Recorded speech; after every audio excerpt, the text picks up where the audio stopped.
Thank you guys for coming for the first dev call. We're gonna talk about, the high level roadmap that we kind of over the past couple of days, and specifically talking about the most recent change that will be deployed relatively soon, which is the soil issuance change. Let me just share my screen real quick.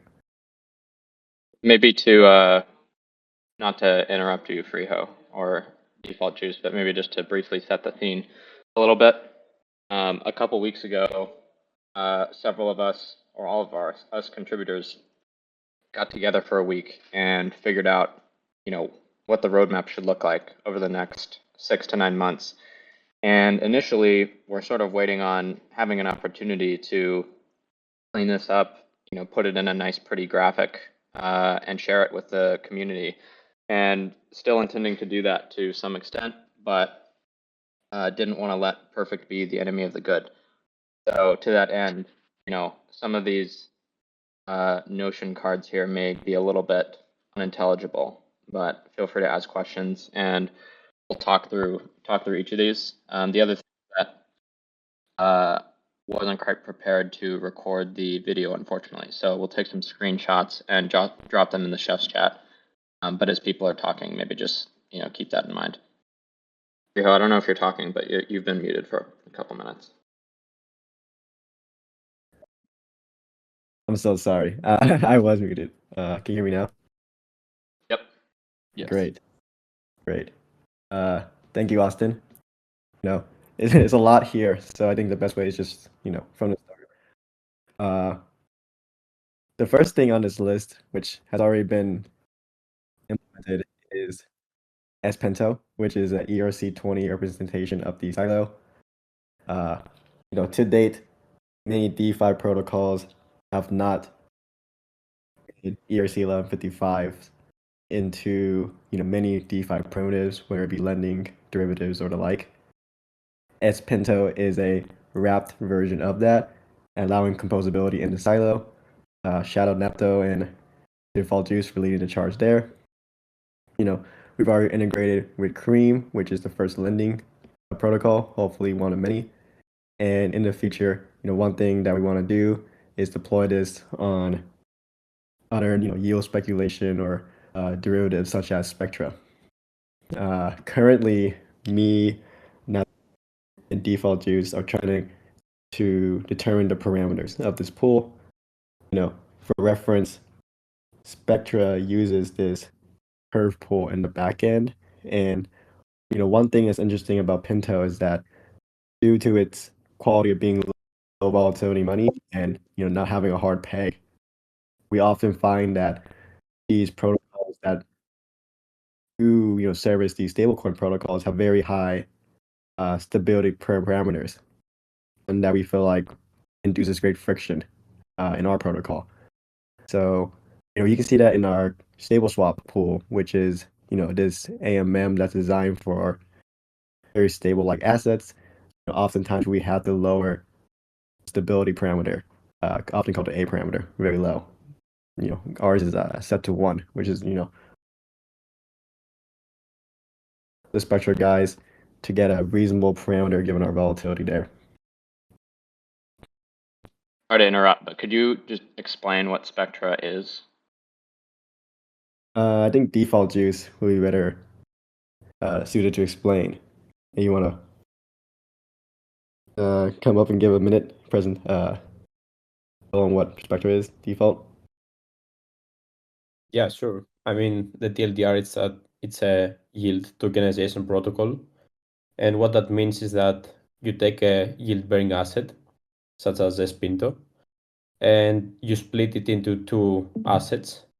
The first one is called the principal token, and the second one is the yield token.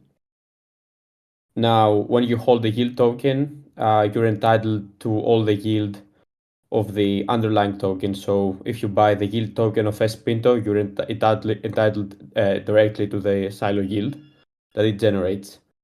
And if you buy the principal token, you're essentially sorting the yield of Pinto in exchange for a fixed return. But that's basically it. And then the APYs and the implied APYs and the yields change based on the curve that you described. Cool. Is this thing is it permissionless to get added to Spectra, or is that something they have to do for us? In theory, the pools are permissionless. I mean, the UI is permissionless as well. If you wanted more custom deployment, I think you would have to do that manually through some deployment script. But they do have preset parameters in the UI for like volatile or quote unquote less volatile pools. But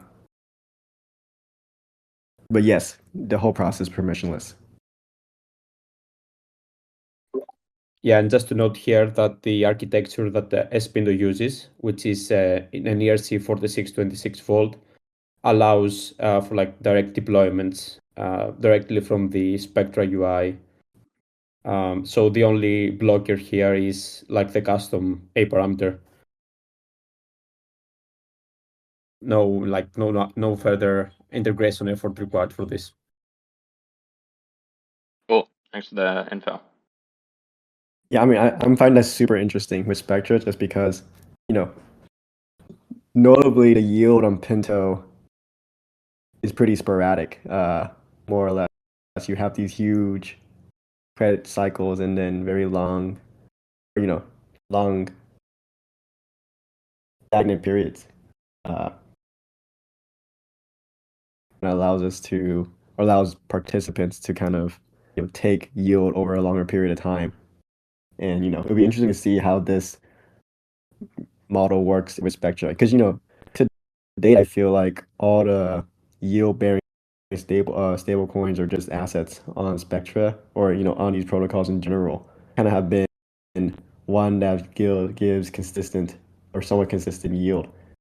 So I haven't really seen a protocol in here that gives a different yield distribution, let's say, or a sporadic one yet. So I want to see how that kind of affects the volatility of the PT and YT personally.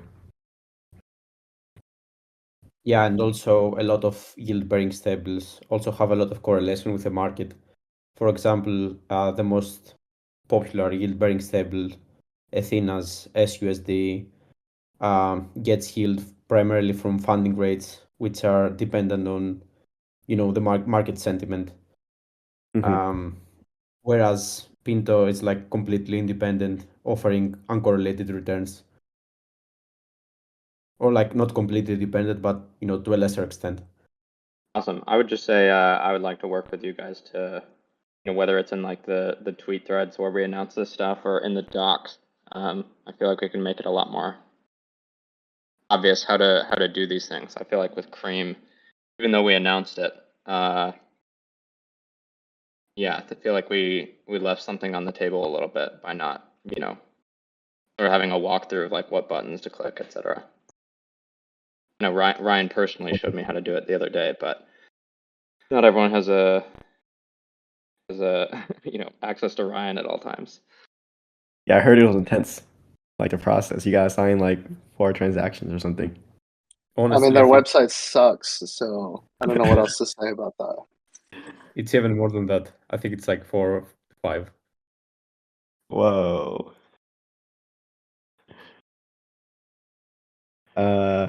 Cool. So Spectra allows a participant to basically make a trade with another participant.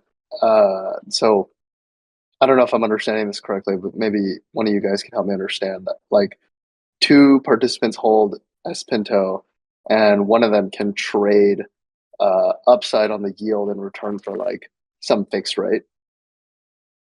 Yeah, you can, forfeit your base S Pinto for leveraged or for higher, exposure on the yield front, right?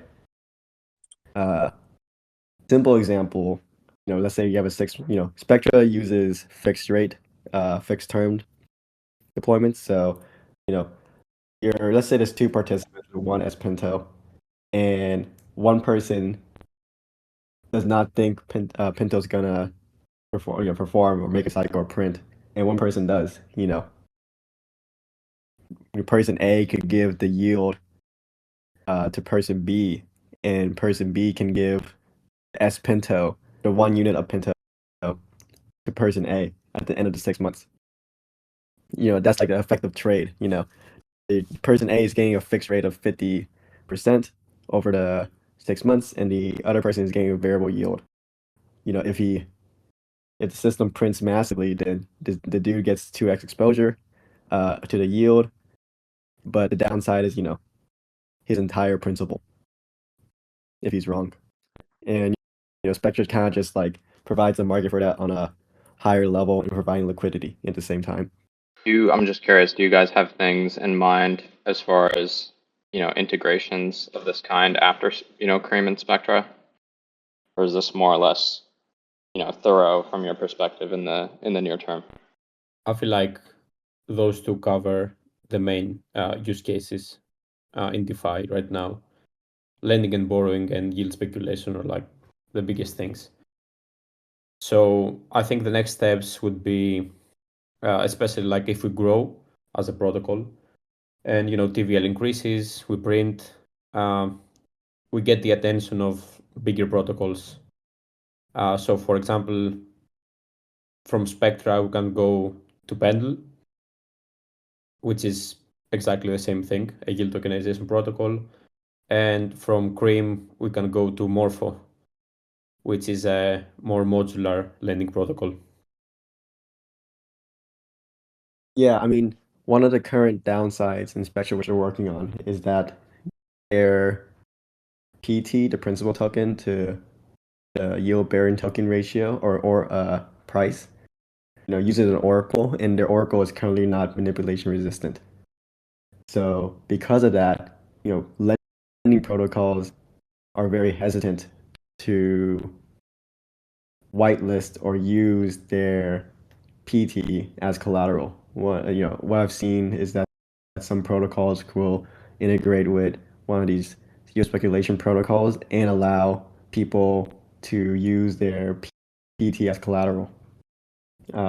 Because it does not have a manipulation resistant oracle, people don't use them as collateral, but Pinto does. So that would be like one of the medium term goals in the future as we scale up and talk with these guys. Right. Thanks for explaining. Cool. For the sake of time, we'd like to move forward, but yeah, this stuff is fascinating and endlessly fascinating. The next thing we have is first use case of Tractor, and just to give a preface of what Tractor is we say a peer-to-peer marketplace for executing transactions, but to zoom out even more, it basically allows regular users to sign regular actions on the blockchain for operators, where we call them bot operators or Tractor operators, to execute on their behalf. And this allows for automated execution of your actions in the Pinto ecosystem,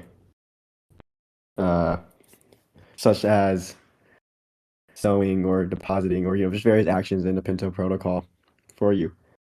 And one of the things we wanted to do in the first implementation is a Soil order book. Basically, we feel like there's a lot of demand for soil at certain temperatures or certain times, but people aren't at their computers 24/7. So the soil order book will allow you to place orders at some temperature or some place in line, or a variety of different criterias in order for you to automatically sow. For Pinto has been doing great work on this. Maybe he can come on here and speak a little bit on what you can or can't do, or just can, I guess, because the functionality is very much limitless at this point. Ford has done a great job to spec out the initial version of the sorter book. So there's a lot of things you can already do, like DCA, I think, is one cool thing. Sure, yeah. Yeah, you can do a lot of cool stuff. You can say that you want to sow like a certain amount per season at a certain temperature. You can specify whether or not you want to sow during the morning auction or wait until the morning auction is finished.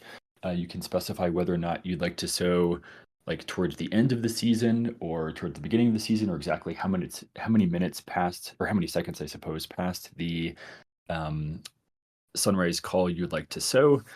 You can specify a minimum limit you'd like to sow. So let's say some other people sow before you, and there's only 20 soil left, and you don't want to pay the operator tip, so you can set a minimum of like 100 or 1,000 soil or something.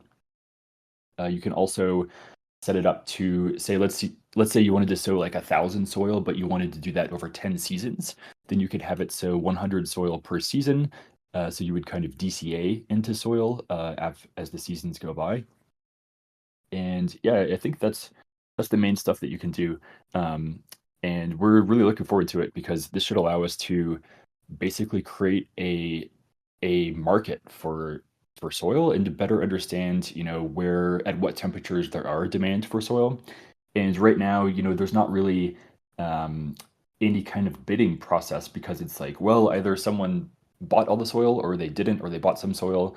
And so there's no way to see like, oh shoot, if the temperature reaches like 850, a lot of people are going to start buying. So maybe I want to start buying before it gets to that temperature.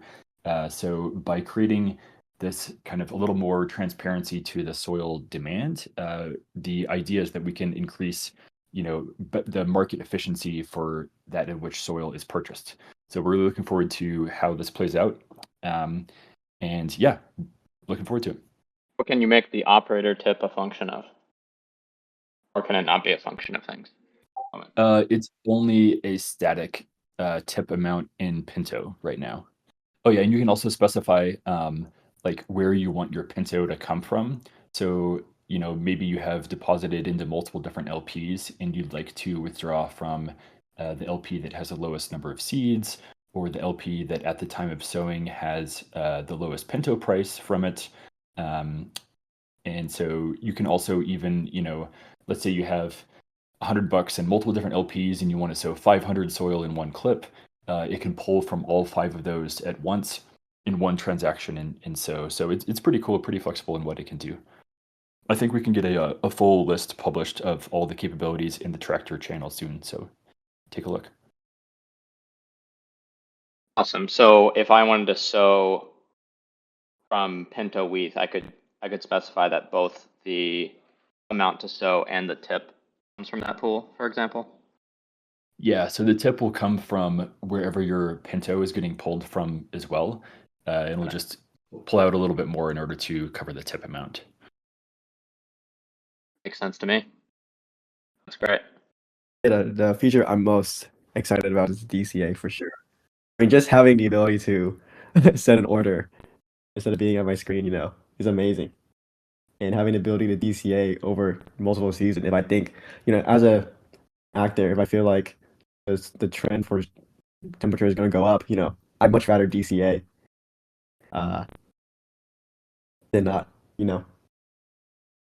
and feel like with the ability for people to kind of see other people's orders, I mean, that's a very interesting idea. I mean, maybe at a high level, privacy would probably be better, but just getting more information on what the demand is as a market participant helps me choose when I want to start sowing. So, very fascinating. It's important to clarify too, like you can still sow the normal way as well. So if you don't want to kind of broadcast to the public that you're willing to sow at a certain temperature, a certain amount, you can always manually go in and sow. But if you want to take advantage of, the automated aspect of it, then that's where Tractor is super handy. Yeah, and it is to be said, like, just because an order is published doesn't mean it's going to be as guaranteed to be executed. Someone could cancel their blueprint or the signed order, to quote unquote maybe manipulate the data such that people will think there's a huge demand for soil. So it's not a perfect solution, nor do I think it's like, you can even say accurate to some degree, but. Yeah, that's a great point actually, and something I should take into account when displaying like the future demand for soil, because you can set up an order, to sow 1 million soil, but if you only have 10 Pinto in the silo, then the order is still valid. It will just only be able to pull up to as much Pinto as you actually have available. So in a perfect world, the front end could look at all of the orders and then look at all those accounts and determine like how much could actually be pulled from each one of those accounts, but that would be considerably more complicated. So perhaps it's best just to show, what the orders are, and if it becomes an issue that people are kind of like setting up these spoofed orders, then we could investigate further from there on how to better represent how much is actually available from each one of those users. Yeah, I mean, I think we've understood just from like in our, Tractor is hard, man. There's so much to think about. So over time, we feel like, I said V1 on the order book contracts, which, just to preface, Tractor allows for very limitless possibilities, but developing in the EVM is very hard. So, or Pinto made a helper contract that's external to the diamond or to the main contracts that will assist in Tractor operators sewing.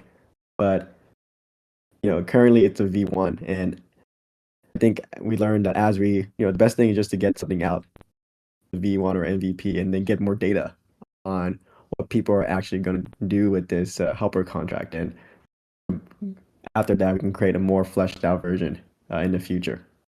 What would be cool is maybe Ryan is willing to share the UI and UX in the Tractor chat as well. Maybe people will be interested in seeing how that would work. What are your thoughts, Ryan? Yeah, happy to share.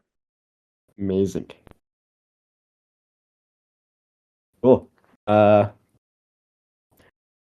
Yeah, so contracts are finalizing soon, and we would like to get an audit for that relatively set up very soon. And, we can expect to see that soon. I mean, I have these dates over here on top, and, just want to preface that these dates are not hard-coded, and, just I'll focus on more of the high level, what is needed before things are delivered and the relative timelines between them. But, on an absolute basis, no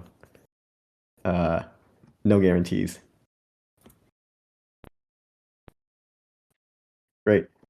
Well, while we're on the soil book thing, should we talk about this new soil issuance below input upgrade we want to ship in the next couple of days? If not tomorrow. Sure. Do you want me to talk about that for a sec? Yeah, that'd be awesome. Yeah. So the idea is, we kind of all got together in person and determined a number of us want to sow, but it's kind of a game of, let's just let the temperature get a little bit higher and a little bit higher. And then maybe one person will start to sow, and that might trigger other people starting to sow. And we determined that the protocol being willing issue to soil and issue debt is a very powerful tool that the protocol has. And actually, it can somewhat potentially influence demand for this by changing the availability of it. So we determined that, if there was less soil available per season, then that would actually kind of like trigger or force people to start sowing if they were interested in sowing at a certain temperature, because it would mean that they can't just dump a massive amount of Pinto into the fields all at once, right when they think the system is going to turn around and start printing. And in fact, if people did start sowing earlier, which would cause the temperature to drop if it was sold out for a number of seasons in a row, then that already could be enough to trigger a sentiment change in thinking that the system is now turning around, going to return to peg, and then start expanding again. And so we determined that it would be a great, this whole model is an experiment. It's everything that we work on is an experiment. So first we come up with hypothesis, kind of test that by talking to users, and then the exciting step is actually implementing it and seeing if it works. So the key idea here is that the amount of soil available per season will slowly drop over time. So each season it will drop anywhere from 0.5% to 2% approximately. depending on a number of factors such as price, and also if the soil was sold out in the previous season, as well as the L2SR, which is the liquidity to supply ratio, which is basically a measure of how many outstanding Pinto there are versus how many Pinto are paired with non-Pinto assets in the pools. And that's basically a proxy for measuring one of the health measurements of the system. And but by slowly causing the amount of soil to drop each season, basically at some point someone will buy some, and there is a floor for this, I should note. And so when someone buys some, it will probably get low enough that they will buy the full amount that's available. Then the next season, the amount of soil that's available will actually increase slightly if it was sold out the previous season. And so this is where the soil snowball comes in. So as soon as the system finds demand at a certain amount of soil and a certain temperature, and it begins to sell out, then the system can slowly increasing the amount of soil available in attempt to keep the snowball going. So the idea is, oh shoot, it sold out and there was only 200 soil last season. Next season there's 250 or 300 soil, for example, and that sells out.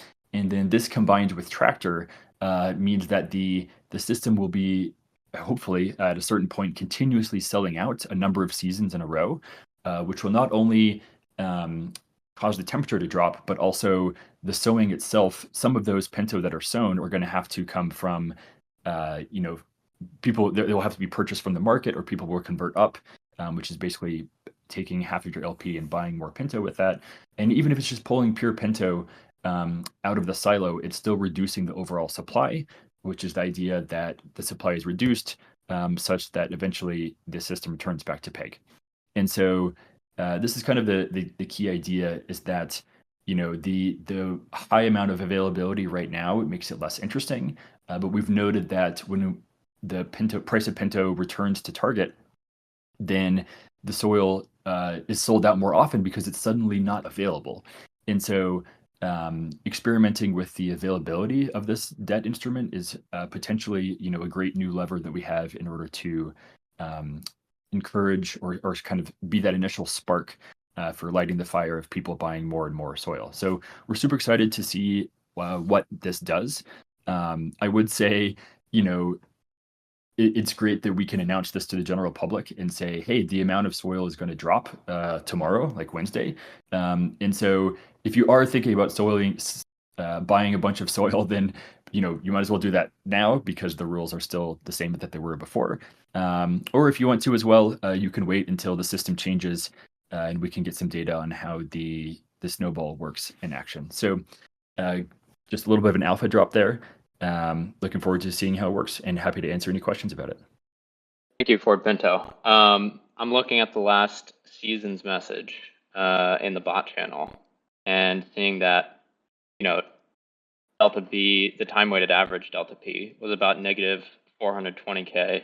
And as a result, the amount of soil in the field was 330K, because as I understand it, the current formula is 1 minus the L2SR. And given that the L2SR is lower, the amount of soil per delta P issued is higher. So given it's like 330K now, could you walk through, like, in this sort of like gauge system that you describe, where if soil is selling out, we increase the amount of soil issued. If it's not, we decrease it. Like, what's sort of the range that soil issuance would be at under the current conditions? Great question. Yeah. So the minus 400 something gives us a current soil issuance of minus 330,000, or just plus 330,000 of soil issuance. And so there's actually another thing that I forgot to mention, which is the second idea is that right now, the amount of soil issued is like almost enough to bring the system back to peg, excluding this L2SR variable. So if someone came in and bought 330,000 soil from outside of the system, then that would almost bring the price back to peg. And then within the next season, if they continue to do so, then delta P would be 0.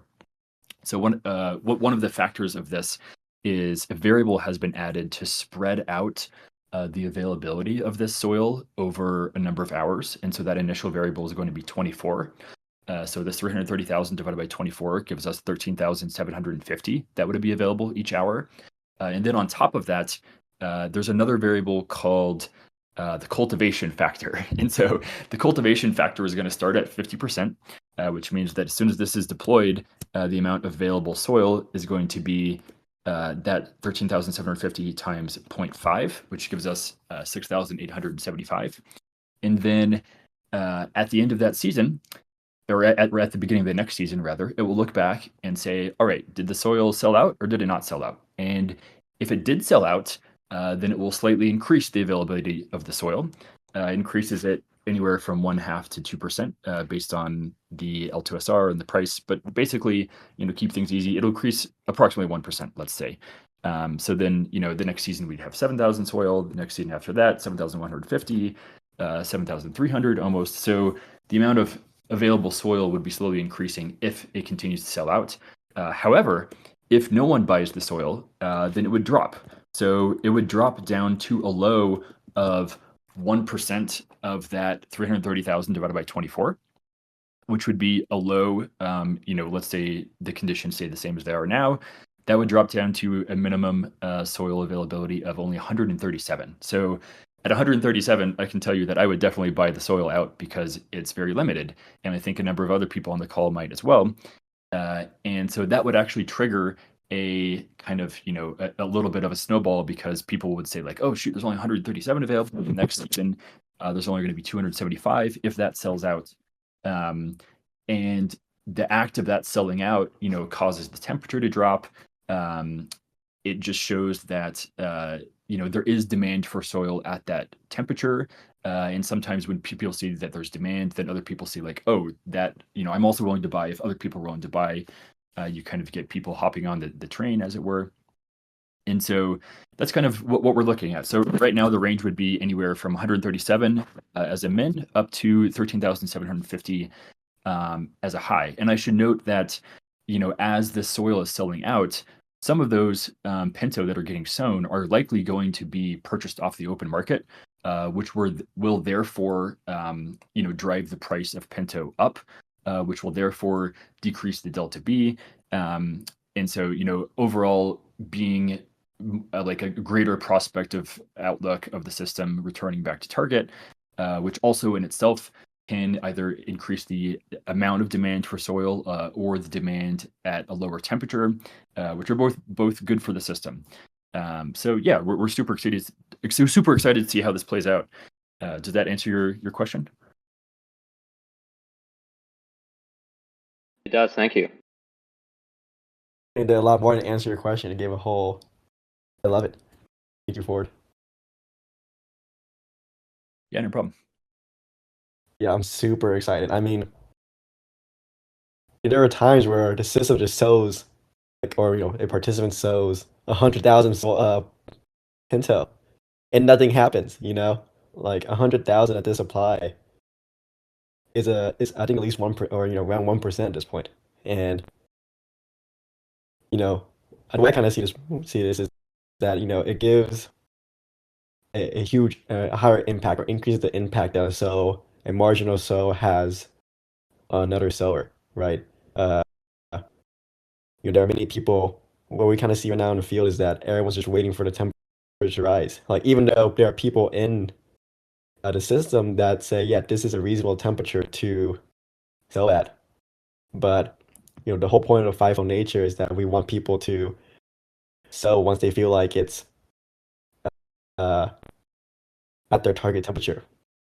But currently, we've seen that is not the case for certain conditions. So, super excited for this change, and wanted to also bring that back to this soil order book upgrade, or I guess implementation, where even if there's scarcity for soil, you may think that people are now have to kind of stay around their computer to sow, or their phone or whatever. But with the soil order book, you're still able to create orders to sow at these temperatures, even at these very scarce soil, and get it, at a reasonable time. So I think it's these two upgrades in conjunction with each other is going to be amazing. It'll be very interesting to see at least. Are there any other changes going out in that Pinto improvement tomorrow? Yeah, it was a small configuration error. I don't know if error is the right word, but you know, in the current cases, when the system's at a reasonably low L2SR, the crop ratio should decrease by 2%. Currently increases by 1%, so this PI also has to upgrade to properly decrease the crop ratio as stated in the docs by 2%. Is this also implementing that minimum soil change? That's what I was thinking of. Not sure if that was going out tomorrow. Yeah, it's included in the soil issuance below. There's a minimum soil of Cool. I think 50. 50. Yeah. And just give a reference on why there has to be a minimum soil in the first place. A number of reasons. You know, if if the soil is around like 10 or something small, it has a pretty marginal, a very small effect on anything. And the other issue is if the soil is too small, this was a bigger issue on L1 where gas fees were higher, but now the execution cost factors into your judgment in whether or not to sell or not. You know, if the temperature is at 1% and there's only one soil, your profit is 1 cent or 0.01 Pinto. If the gas cost is 1 cent, then you're not incentivized to sell. So the minimum soil uh, prevents this issue from occurring. And we felt that 50 was a reasonable amount at the moment. Did you talk about the maximum crop ratio already? Yeah. No. Oh, I don't no. think we No. did. Sorry, someone said, yeah, that's my bad. Ford, you wanna? Sure. Yeah. So yesterday we had a chat that was also available to the public, and we kind of discussed ideas around. NATO basically was saying, whenever the system gets packed to peg, as soon as we go slightly over peg, a lot of people are converting down to LP right away, and that is in a sense not letting the system breathe, as in. We're spending a lot of time below peg. Now the system's going above peg, but the current incentives are such that people apparently prefer LP over pure Pinto deposits, whether that be for the ability to convert up later, or they just prefer having exposure to some other underlying asset that the LP token contains, or also potentially there's an argument to be made that if Pinto depegs, then the LP loses less value upon a depeg. And so there's a number of reasons that people have found that they prefer to hold LP.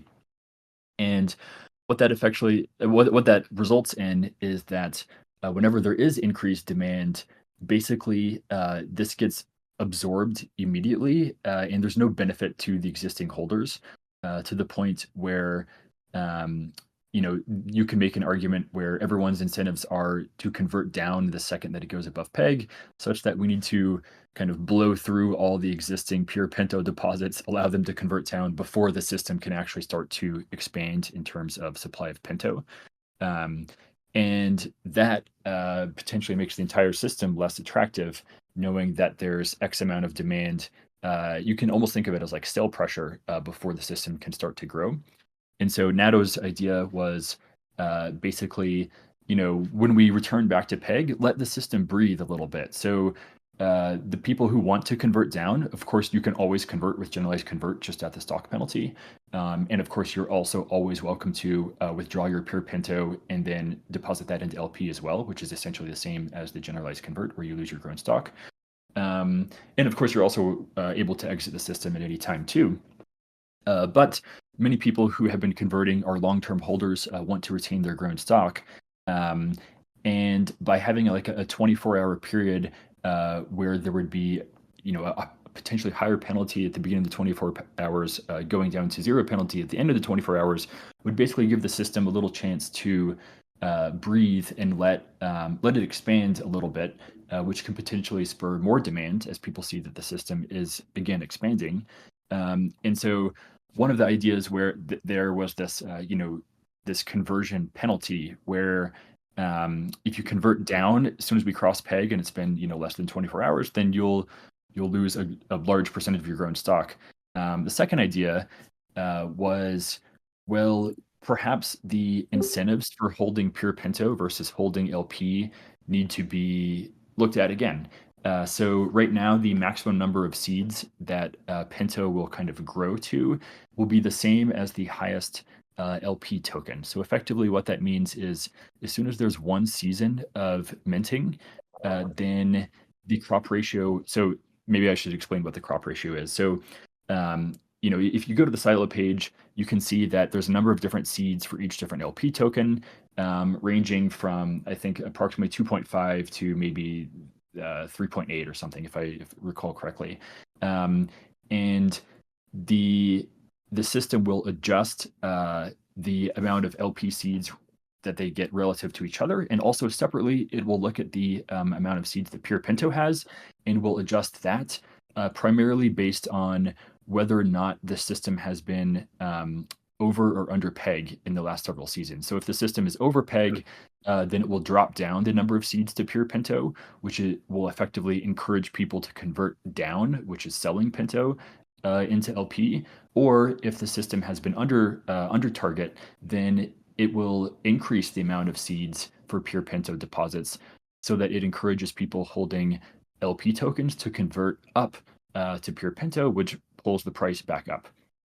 And so the current state of the system, we're currently under target, and the crop ratio, which is the relative weight of seeds given to Pure Pinto versus LP, has been increased to 100%, which means that the amount of seeds that Pure Pinto deposits get is the exact same as the highest LP token.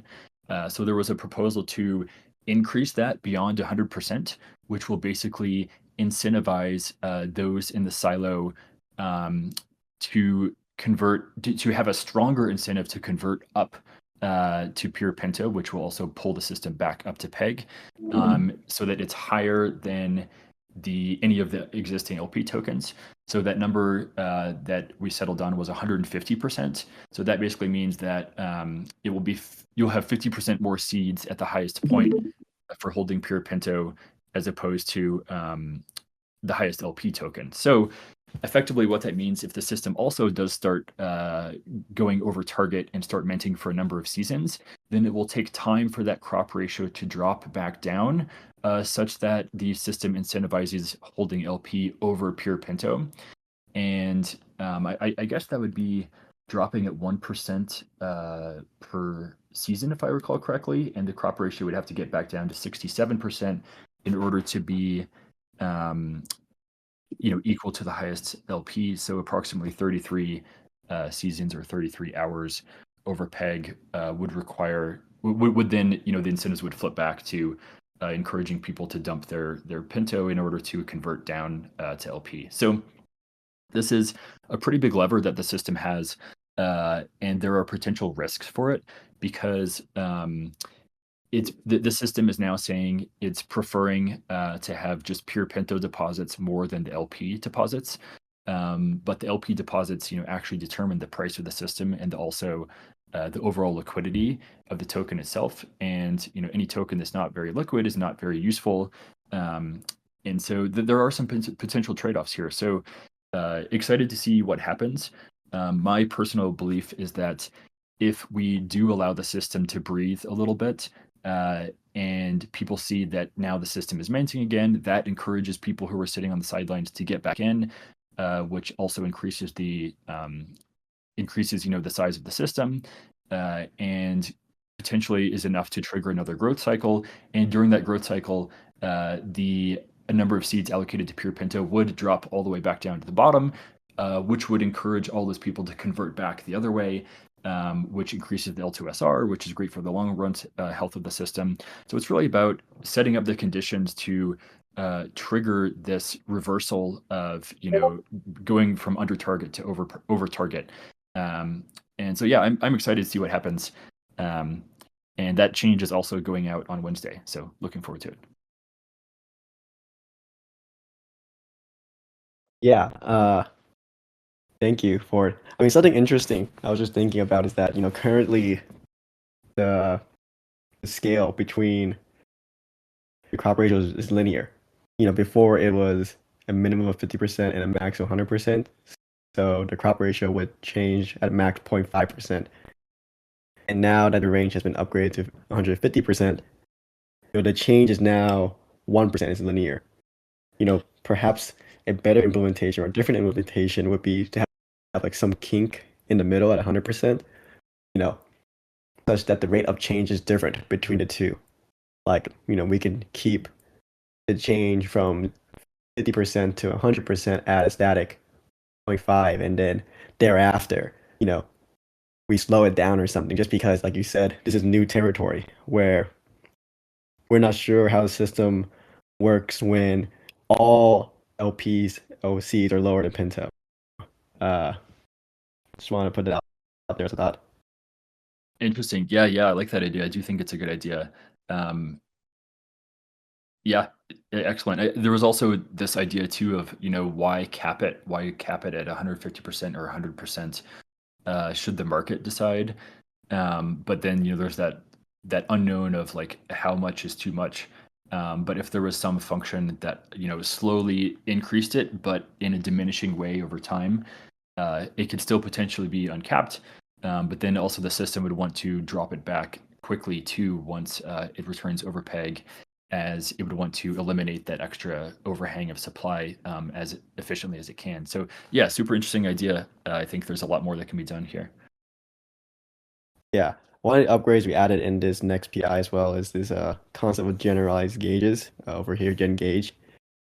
And the whole idea is that, as we're discussing these concepts more, clear that there's a lot more things that needs to change based on the state of Pinto.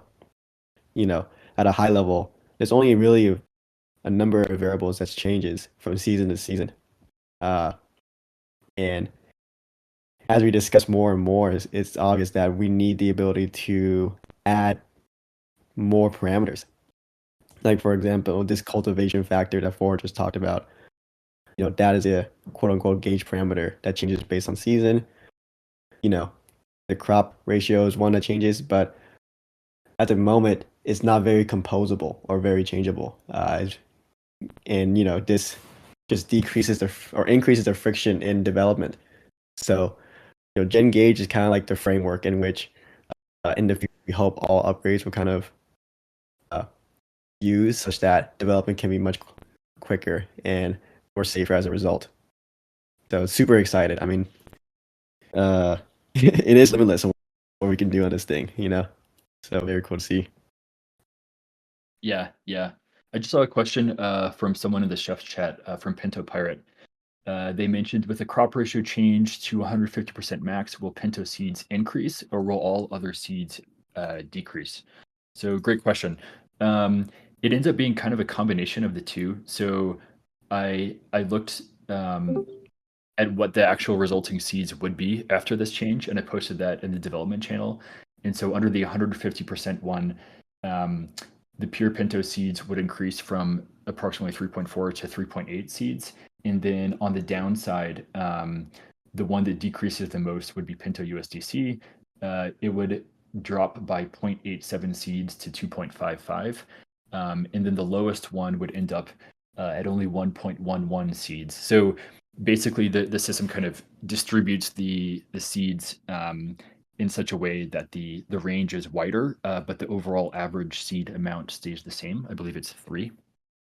Then there was a second question from Pinto Parrot, which was, given there is already a greater than 50% seed discrepancy between BTC wheat soul seeds to Pinto, why do you feel the crop ratio change will increase the likelihood of these holders converting?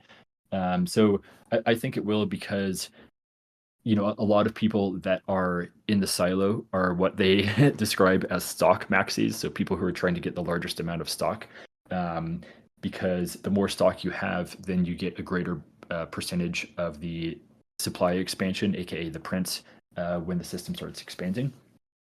And so right now there's almost no difference in seeds, or there's zero difference in seeds between the highest LP and pure Pinto. But if pure Pinto is 50% higher, that means, after even a month or two, you're going to have considerably more seeds than the people who sit in LP. So it really is a big lever to encourage those who are sitting in LP to convert up when the system is over peg. So yeah, it's just a theory.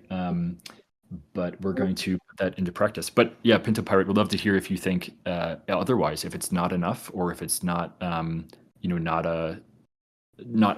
a change worth experimenting with, or if it's worth experimenting with, but you think that it's not enough. Curious if you're at a microphone. If not, that's fine. Yeah, sure. No, I mean, I think that's for sure a good answer. I mean, I guess in the context of my question too, something that I'm kind of considering is that those assets that have the lowest seeds currently, as a result of the gauge system, the reason that they have the lowest seeds is because those are that's like where the majority of the liquidity is currently concentrated. So like, whereas, the stock maxis who are in Pinto USDC will, then be more likely to want to convert. There's actually like relatively speaking to the, the entire distribution of the LP, the majority of the LP actually sits in those three that I listed, right? So it's really like, in order to get like a volume of converters such that, to influence peg maintenance, it's particularly those holders that, need to be more, I guess, incentivized to convert. And I mean, obviously, like, yeah, in that table that you sent, like, yes, the seed discrepancy becomes bigger. But at least from my perspective, like, it's already like a pretty big difference. And I don't know, I just question whether that incentive will get, like the Bitcoin LPer to decide like, okay, now it's time to convert.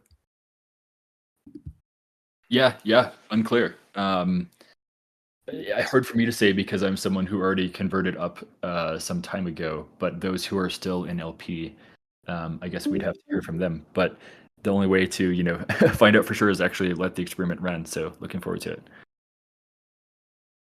Yeah, I mean, for me, it's interesting. I mean, I think of it as the protocol should reward people who are participating in, alignment with the protocol. And I mean, the idea of the crop ratio max, the idea that we should incentivize people who are aligned with the protocol's action to, reward them more than those who are not. So, yeah, whether or not this will help in the short term, I'm not sure myself. It definitely won't hurt if the goal is to get them to convert. That's for sure. I feel. I think the other side of the equation is that, to Nato's point yesterday, we want to decrease the people, converting down immediately. So this crop ratio change has two effects, both on the upside and downside. So I feel like the upside is something that's more interesting than the downside. I mean, the thing about right now is that with the current distribution system is that there is literally no downside in down converting from Pinto to Pinto USDC. At a high level, having a pool where the non-Pinto token is the value peg, value target, reduces or drastically reduces the disincentive to convert. When you convert to LP, you have less exposure to the Pinto token. You gain exposure in the non-Pinto token. But when that non-Pinto token is the value target, it essentially is a free arbitrage. We discussed is some ability for the gauge system to categorize these LPs.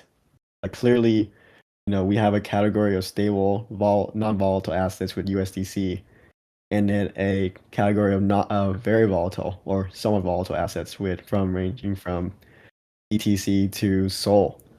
And it feels like it makes sense to like have some layer in the gauge system such that the system accounts for this. Like it just perhaps USDC shouldn't be rewarded with this high seeds. Even though it's the lowest in deposited PDV. So things to think about for sure.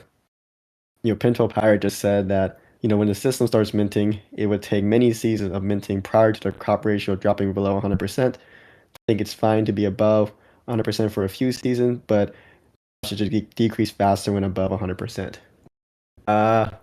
Yeah, good point. I mean, I will say that the seed changing rate, shouldn't go significantly like too fast, very fast, because the whole point of seeds is that you gain value over time.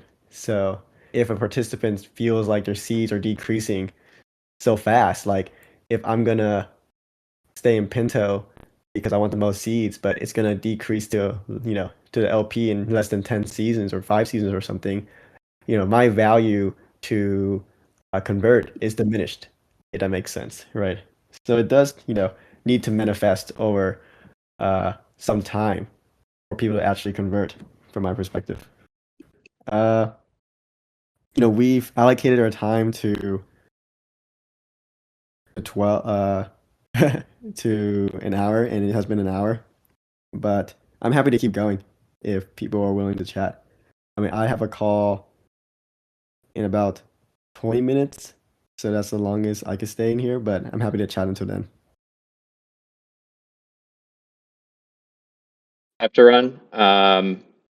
Yeah, I feel like it was ambitious to think we could get through all of this in an hour. But I think that's okay. In And hindsight, we have a lot of. I feel like we got to the stuff that's coming out in the next few days, which feels like it's important. And I don't think there's any harm in picking this back up either later this week or next week, similar time. Yeah, we got through 2 days of work, or I guess up to March 11th even. So good progress, good progress. Maybe next week we'll get another weekend. Cool. All right. Well, thanks everybody. Thank you guys. Thanks, everyone. Thanks. See you, everyone.